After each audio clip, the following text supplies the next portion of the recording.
Well, happy Friday night to all of you guys, and a special happy Friday night to all of you Kings fans out there. Wow! You would have thought that Golden State would have put up more of a fight in Game 6, a potential elimination game for them, but Sacramento Kings came into San Francisco tonight, and they said, we are not ready to go home just yet.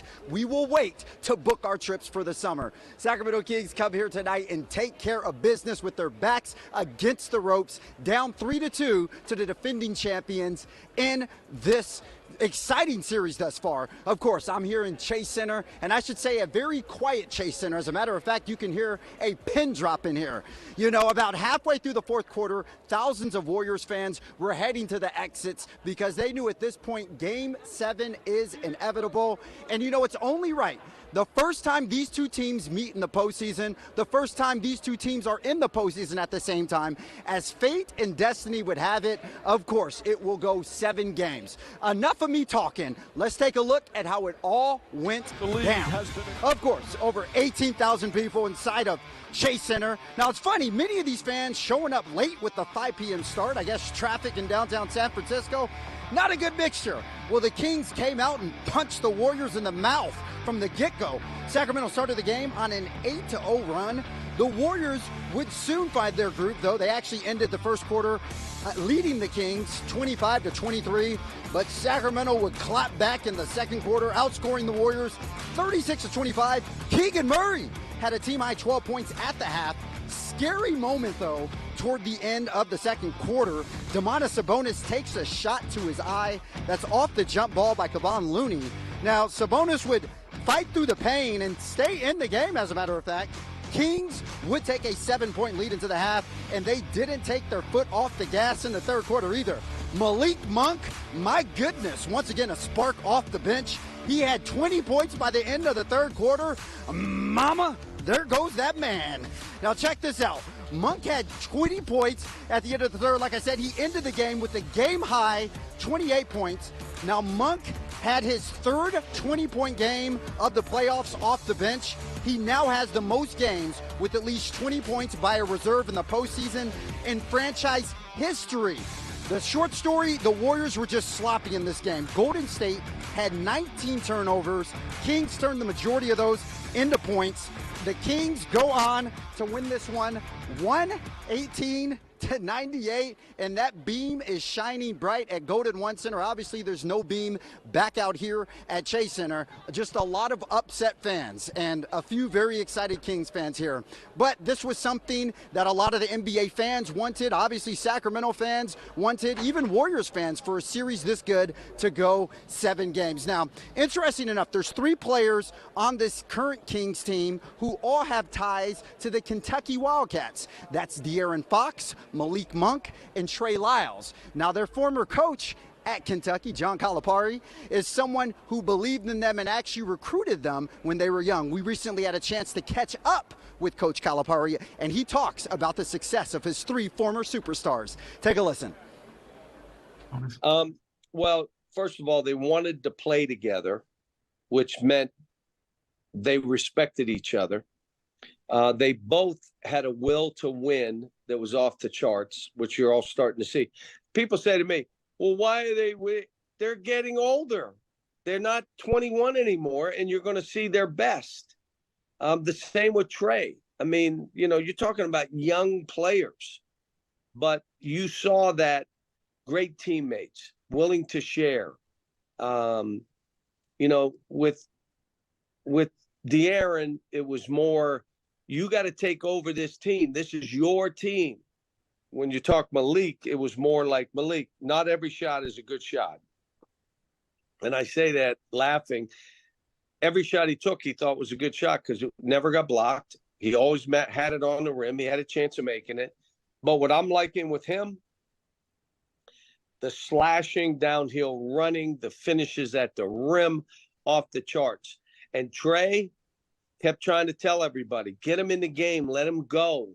He's positionless.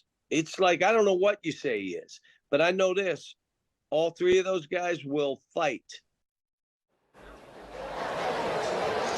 And all three of those guys definitely put up a fight tonight here inside of Chase Center as they push to a Game 7. Now, I said it was quiet here in Chase Center, but I know where our very own Alicia Machado is at right now. Is anything but quiet. She was at Golden One Center. And Alicia, I know you were inside for this whole game. Can you describe the mood and the energy inside there throughout the fourth quarter?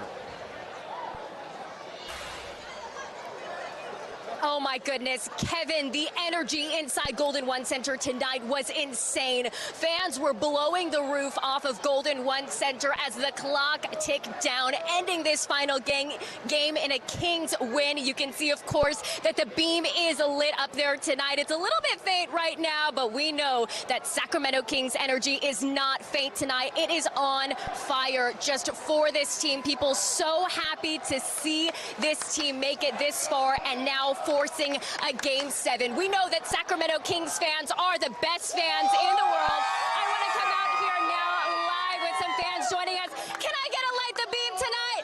Light the beam! Light the beam! We know that Kings fans bring the best energy in the house. I'm going to let you hear them for a little bit because these fans are ready to see a Game 7.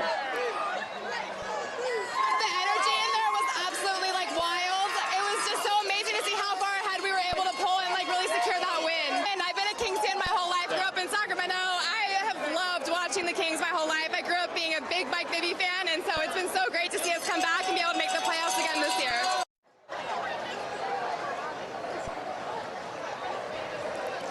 You know, Game 7 is going to be right back here, and we know that this is going to be a very intense and highly, highly anticipated game. I'm sure Warriors fans are going to be coming out from the Bay Area. Sacramento Kings fans, we know, are going to be filling Golden One Center with a sea of purple for Game 7. And as we get closer to that game, you know, ABC 10 is going to be covering all of the action for you guys. But man, oh, those moments inside Golden One Center were so intense.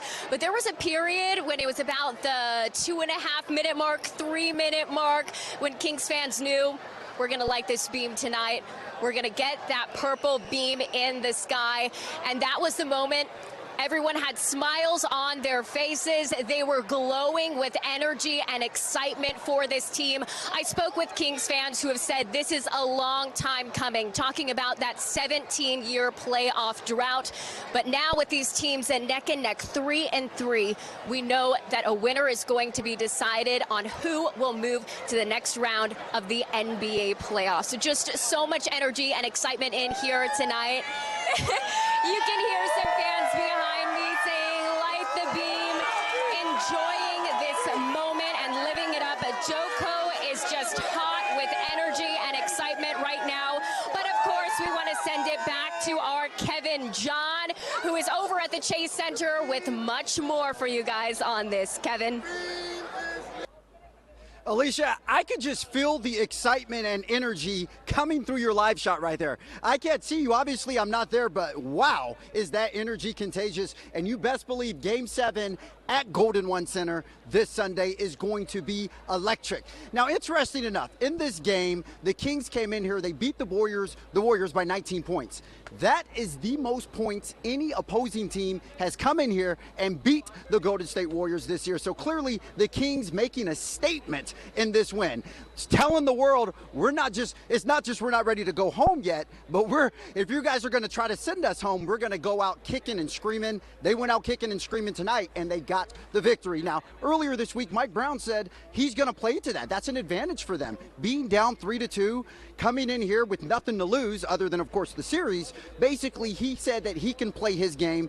They can play the game that they're used to playing, and they were great. They had great defense tonight. They hit their three-pointers, something that had been missing the first few games of the series, and the Warriors were just atrocious tonight. They were turnovers left and right, 19 turnovers. That turned into 22 points for the Sacramento Kings. So clearly just a wonderful team victory for these Kings. And like Alicia, you heard Alicia say, Game 7, of course, will be Sunday. You can watch it right here on ABC 10. That will be at 12:30. In the meantime, we had the post post-game press conferences going on right now. My colleague Matt George is actually in there right now speaking with the team. I can tell you this. I walked by there when I was walking onto the court and the Kings were leaving. I seen their faces. They were elated, happy, basically just ready for the challenge of coming here and playing today. And even at practice earlier this week, they were relaxed. They were, laughing. They didn't really seem like there was a lot of pressure on them today, and I really think that worked to their benefit, where with the Golden State Warriors, they had all the pressure on them. Keep in mind, the Warriors are favored in this series, and they're the defending champions, so of course they had to play like everything was on the line, where the Kings just kind of came in here and said, hey, we're just going to play our game. We're going to do what we do best, and they didn't only win, they absolutely mollywopped the Golden State Warriors on their home court in Game 6, which is an elimination game. Mind you, the Warriors are typically pretty good in elimination games and on their home court, but that's why we all love the NBA playoffs, because you never know what's going to happen. You never know which team is going to win on any given day, and so far this series has given Kings and Warriors fans everything that they wanted. Energy, fun, talent, and it probably gave a lot of fans high blood pressure, I can tell you that much. But with that being said, of course, there will only be one day off until we come back in Game 7 once again this Sunday, 12:30 here on ABC 10.